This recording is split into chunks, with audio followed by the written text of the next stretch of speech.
Hey guys, so I'm back with another video. One of my viewers had sent me an email and asked me a question about Sam's Club, and then it kind of turned into much of a bigger question, but the general consensus of the email was, how do I juggle having different jobs? Should I tell my different jobs? How can I do this and not basically get cut off, I guess, by another job because you have other jobs or work? And so point of this video will be to hopefully help someone who is struggling with the same issue. I know for students, it's really hard for you guys to juggle having a job and then being a full-time student. I know when I worked at Starbucks, there was a lot of students who were doing Starbucks full-time and then also doing their college full-time, and it can be very stressful. And I actually knew some people that were doing two jobs. So they were doing Starbucks, they were doing something else, and then they were also a full-time student, which is crazy to me. I never went to college, so I don't know what it would be like, but I can only imagine that it's very stressful, and it's just like juggling everything else. And I'm just generally saying this because I had a lot of friends, like I said, who were going to college, a lot of coworkers who spoke to me about their struggles. So hopefully, like I said, this video can help. Basically, the person had taken a job already with one company and then was worried about telling the other company. The first thing I want to say is, as a student or as anyone who is generally going to pick up another job, you need to be very sure that this is something you can do. I've done multiple jobs before, and it's really taxing on you. It's funny because as I got older and I just worked one job, I was like, this is crazy. I can't believe I used to work like two jobs. And I actually, at one point, I believe I did three jobs, or I was in the midst of trying to get like three jobs, but it was just crazy. But I have juggled two jobs before, and it's a lot, especially because, if you're working in a job that's kind of very different from another job, then it can be very taxing on you. Because at one point, before I got Sam's Club, I was working at Wendy's. So I was doing Wendy's and Sam's Club. And then that was really like different for me because I would have to dress in my Wendy's attire, but then I'd have to go and dress more like, professional/casual for Sam's Club. And it was very stressful. So the first thing I would do is to kind of sit down and decide, can I really do this? Can I really commit to working a job and to doing school? I know that sounds crazy because a lot of people are going to be like, well, college students don't have a choice. You're absolutely right. If you're in college and you don't get financial aid, then unfortunately you have to provide for yourself. If your parents are unable to provide for you, or you don't have a scholarship, there's so many reasons why college students have to work while being in college. For someone that does not have a choice, then it's just a matter of figuring out what job would be good for you. So knowing your school schedule, and then of course finding a job that works around your school schedule, I think is very important. Most jobs will work around your school schedule. They can't tell you that school has to be put on the side or that they want more of you than what you can give. That's just not a thing. So if any company out there is telling you that, tell them no. I'm not stupid. I know, what I'm supposed to, I know what you can and can't do. This is something you can do. If I could make a general comment, I would say that Starbucks to me is probably the best company that will work with your schedule that I've known. Like I said, I worked at Starbucks for 3+ years, and I worked with mostly college students because they were just so understanding, lenient, and the schedule just worked really well for them. Any kind of retail job might be a little, I don't want to say harder, but it just depends on what kind of job it is. That's why I say it's important to know your schedule and then have a company work around your schedule. Working with your store manager is going to be probably the best thing that you can do, being very open and communicative with them, giving your schedule ahead of time as far as you can if you have a class, things like that. Of course, sometimes you can't help it. I had a girl one time that was just like, I just got an exam. It came out of nowhere. I don't know what to do. So I ended up covering her shift for her. But if you can, try and give your manager as much notice as possible about your schedule and what your schedule will look like. And usually most of them are more than willing to work with you. Now, if you are looking to take on 2 jobs, 3 jobs, 4 jobs, once again, you need to sit down and realize, can I do this? It is extremely physically demanding to do schoolwork, because you have thesis, essays, paragraphs, homework, studying. And then on top of that, you're then going to your job, which if you're starting a new job, then you have to be put in training. So not only are you now studying for your college, but then you're now studying for your job. So you're doing virtual training, you're doing on the floor training. It can be very stressful for you until you finally get the flow of your job. I would suggest picking a job that doesn't have so much like to do, like so much, a lot of like learning and things like to do. That's why I think fast food or retail is probably like the easiest, quickest, funnest job, I would say. Be very open and honest with your jobs. Now, there's a lot of things where I know one of the questions was, is this person a competitor of this person? Will they be upset if I'm working for this company? Well, I want to say they're not supposed to. But some jobs will ask, well, where do you work? Where's your next job? A lot of companies will want to know where you work just because they need to know if it's a direct competitor. And if it is, that's a no-no. And they're going to need you to pick one or the other. So I had a friend of mine who was working at the vitamin shop with me. She decided she didn't like it. She wanted to move on. She wanted to go back into what she was doing before. So she had been working for Louis Vuitton store before. So she went back into Louis Vuitton, but then the manager that she ended up getting was horrible. So she ended up wanting to try an opportunity with Tory Burch. And the manager ended up finding out who she was leaving them for because it just came up in conversation. And she also did ask her, so my friend was very honest. But because the manager didn't like her and didn't want her to finish out her week, she was like, oh, well, that's a direct competitor. So you're gone. And she went ahead and fired her. And her reason for firing her, once again, was that it was a direct competitor. However, my friend was leaving. It wasn't like she wanted to work both. She was leaving. But because the manager was a douche and didn't like the fact that my friend was leaving, she went ahead and just fired her.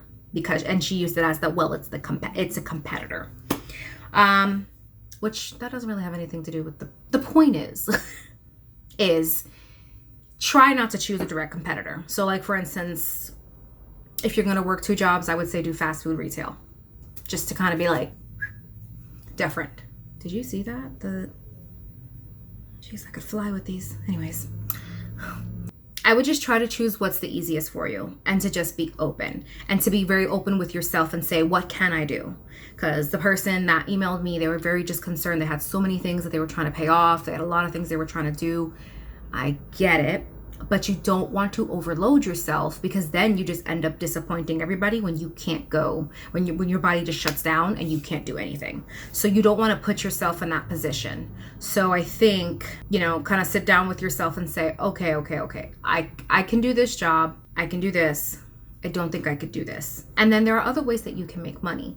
So if you maybe want to work the job that you're working and you want to do college, but then you need some extra money, there's always Uber. That's why I think Uber and DoorDash and Grubhub, I think that's where those kinds of jobs are very, very useful for students because it's not a full commitment and you can work on it when you're ready. It works around your schedule. So I think choices like that can be better versus committing to an actual job, which has business needs. And a lot of times if business needs and your needs don't mesh, they're going to end up going with business needs. And then you'll get let go for no reason. Well, you'll get let go because of business need reasons, but it still sucks for you and you don't want to put yourself in that predicament. So I think if you want to do something, like I said, with Grubhub, DoorDash, or you want to do Instacart Shipped and then maybe work a part-time job and then college, I think that would be the best choice for you. But once again, I mean, everybody's different. If you feel like you feel like you have the endurance to work 2 jobs or 3 jobs and then college, like I respect you. But I mean, once again, there are some people that are not full-time in college, they're just taking some courses or they're doing part-time college, if that's a thing. So they can afford to, go ahead and take on extra jobs. And that's fine, like I said, but just kind of be honest with yourself and what you can do. Don't push yourself too far because trust me, it will end up biting you in the ass. And that's essentially what you don't want. You don't want to get burnt out. You're going to burn yourself out really fast. And then it depends, of course, on what you're taking. If you're going to school to be a doctor, you're studying a lot. You're probably taking a lot of classes, a lot of courses. It's just very stressful. So know what you want. And then once you have what you want, like I said, just being very open and honest with your store manager, communicating with them, trying to give your schedule ahead of time as ahead as you can. So yeah, so that covers that subject. You just want to be open and honest and try and find what works best for you and what you can do in your situation. The other thing the person brought to my attention was that they feel like they're not very good at interviews, which, to be honest, same. I had 2 interviews this week, and the other day I remember laying on my fiance and I was just like, me of all people, the person who does so many interviews, videos, and try to help others, I still feel like I struggle as well. Because I feel like I'm always mentally ready and I know what to say, but the moment I go in there, I get scared, you know? I get scared. I get really worried about saying the wrong thing, coming off too passionate, too strong. Which is always a problem for me.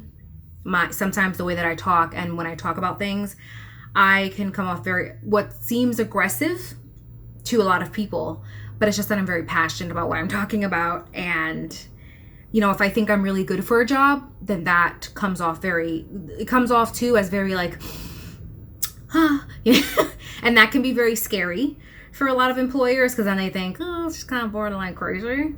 But it's not. It's just that if I'm very excited about a job, that can, like I said, that can come off a little wrong. But I think the more interviews you go to, the more that you really look into like tips and tricks and you study. Sometimes I know this sounds stupid, but I study in the mirror. I look at myself in the mirror and I just think of 3 to 2 questions that I always hear in interviews, and I just talk to myself and I just go back and forth. And to me, it helps. And just trying to plan ahead. I always plan ahead my interviews. I will always look up the company. I will always look up, what makes them different, or what I think makes them different from another company. I try to look at good things things that I can remember, like if they're charitable, if they're a charitable company, if they treat their employees very well, things like assistance funds. Those are things that'll stick out to me. So if sometimes employers will say, well, what do you know about us? Do you know anything about our company? You can be like, yes, I do. I know that you guys are very charitable. Like, you quickly have something to say versus, oh, no, I don't. Because sometimes when you say that, it comes off like, well, then why do you want to work here? And then if, that can come off very wrong to them, because then I'll think, oh, this person just needs a job. They don't really want to work here.